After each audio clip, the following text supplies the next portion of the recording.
Wanda Jackson. Now, I should have sat there like the woman suggested. We will move it for you. Thank you, yeah. You're very welcome. Then I can even put my feet up. Oh. If I had my makeup off, I could go to sleep. Right here now. Yeah, Mario, that's fine. Okay. I'm up to it. You were inducted into the Rock and Roll Hall of Fame in 2009, as you were telling us earlier. Tell us a little bit more about that honor, how it felt for you. Did it feel like validation for an influential career? I think you said it better than I could. Yeah. Well, you know, when you're there with, like I said, my buddies, there with your peers, and you've been accepted, and I never thought that I would be in the Rock and Roll Hall of Fame. I'll tell you why. Because, I was the first girl to do it, but I never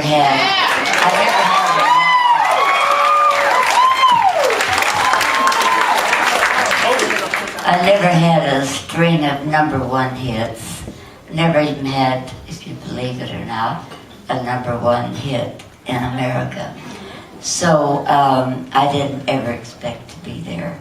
And when it did happen, I didn't understand it until I saw the category. And then early influence, that was my category. And I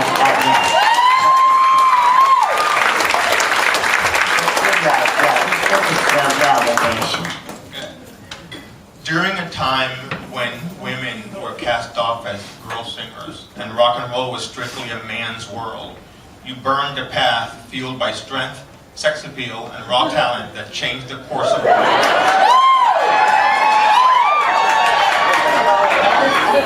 I didn't know I did all that. Read that again, that sounds good. Were you aware at the time that your sound and your image were so trailblazing? No.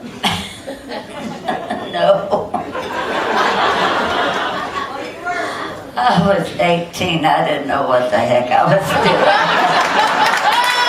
I was just doing my thing, you know, and it was the guy's field for sure. But what girl doesn't like to be in a field of guys?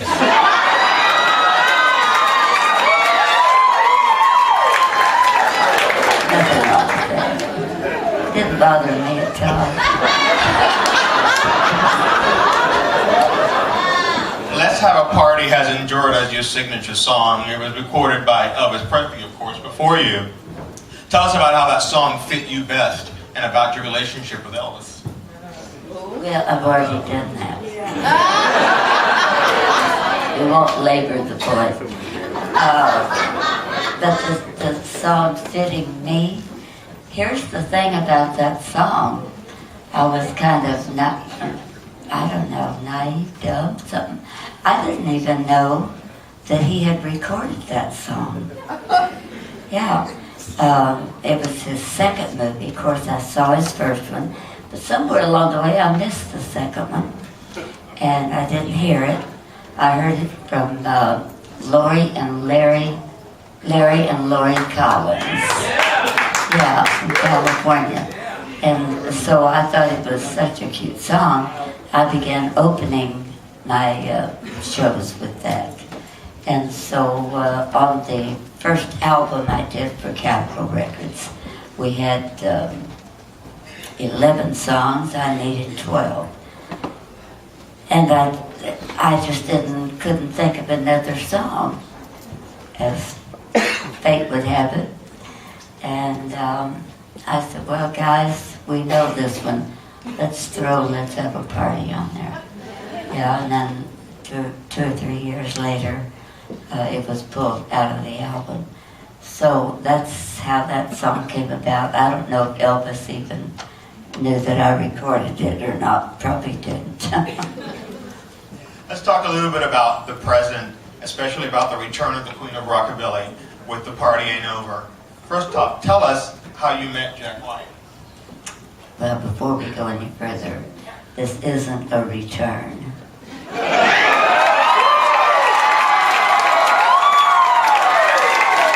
got me.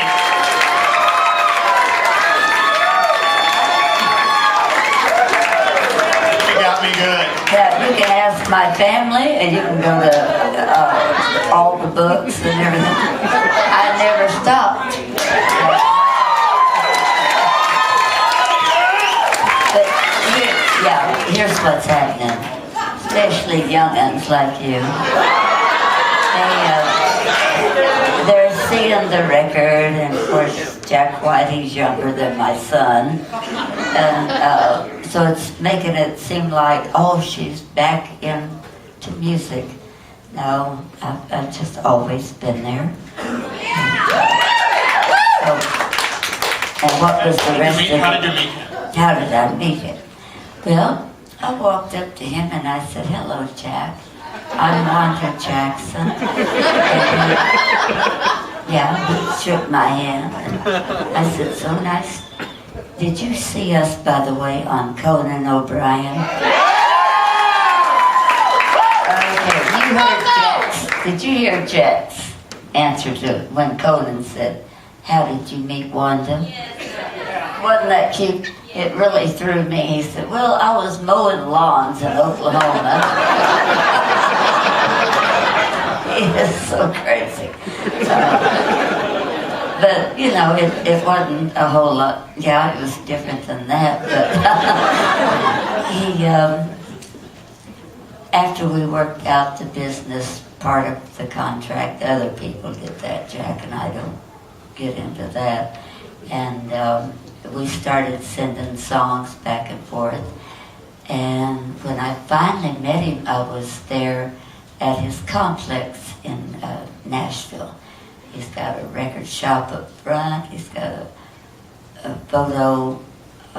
place where they take all the photographs you see on Third Man Records in the back. All the offices are in there. And it's the wildest office you've ever seen. And they've got it's stuffed animals. They got a picture as big as this room with a girl going. But it's really, it's really cool. So, but, that's the way it happened. My publicist called him. We had decided we might try doing a duet album, like Wanda and Friends. And so someone said, be sure you contact Jack because he's a fan of yours. And I bet he would want to do a duet. Wrong. So my publicist, John Hensley, called and asked him, and he said, no, I wouldn't be interested in that. And John's feathers just dropped. He said, but I would be interested in recording Wanda. So that's when it started getting exciting around it, the place. So, and then he called my husband and I, and we talked, and it sounded like he had a great idea, and it worked very good. He already had a theme in mind. He didn't tell me this, but no, he didn't. He's kind of private that way. He just knew what he wanted and the songs he wanted, and so I let him have free reign, and the product is in your hands.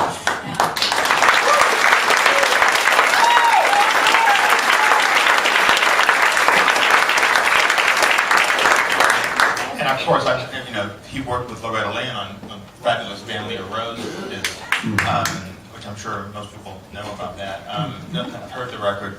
Was it at all intimidating working with him? You said he had a vision for you and all that. He didn't tell me that, see, so. No, yeah, it was a bit. I just knew that he was this gigantic rock star. And I didn't know I really didn't know his music, I'm sorry to say. I don't listen to, the rock stuff.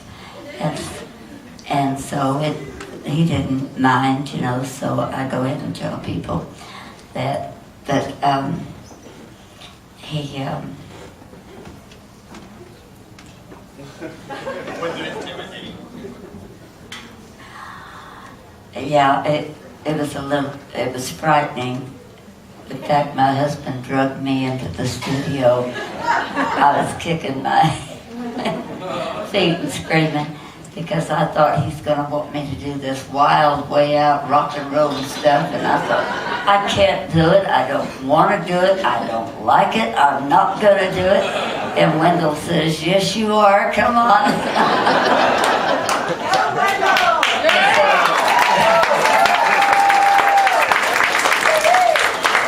So that's how that happened, and I'm sure glad that he drugged me in there. Well, at this point in your career and in your life, Wanda, what does The Party Ain't Over, what does that album mean to you? What is it for you? What does it represent at this point? Gee, I've done last tour 50 face-to-face interviews in 4 days. 4 telephone ones at over an hour each.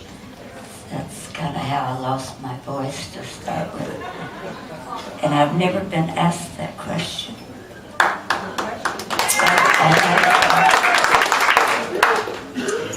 Well, as it's turned out, it's meant the world. I don't know, you work all your life, and most people get a beautiful watch, maybe. And I get a beautiful album that these beautiful people love.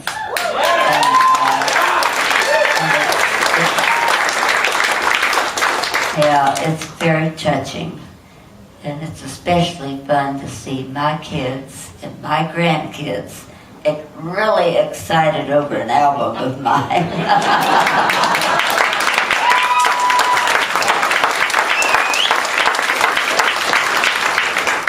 The last question I have for you is, I want to quote the title of your 2008 documentary, The Sweet Lady with the Nasty Voice. How do you feel about that phrase, that image? That title, yeah. Yeah, that's a new image for me. Well, I'm not sure it's accurate. Tell us why. Thank you, I was going to.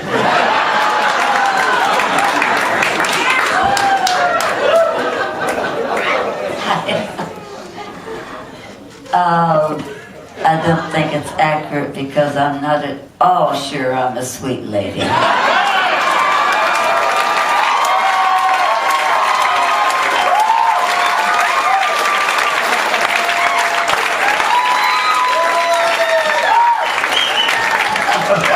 You believe it too, huh?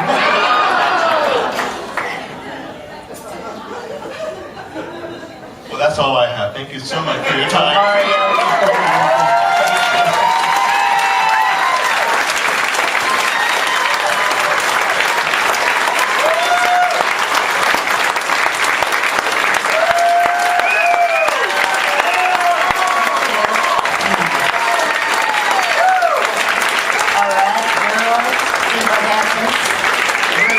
Move the furniture.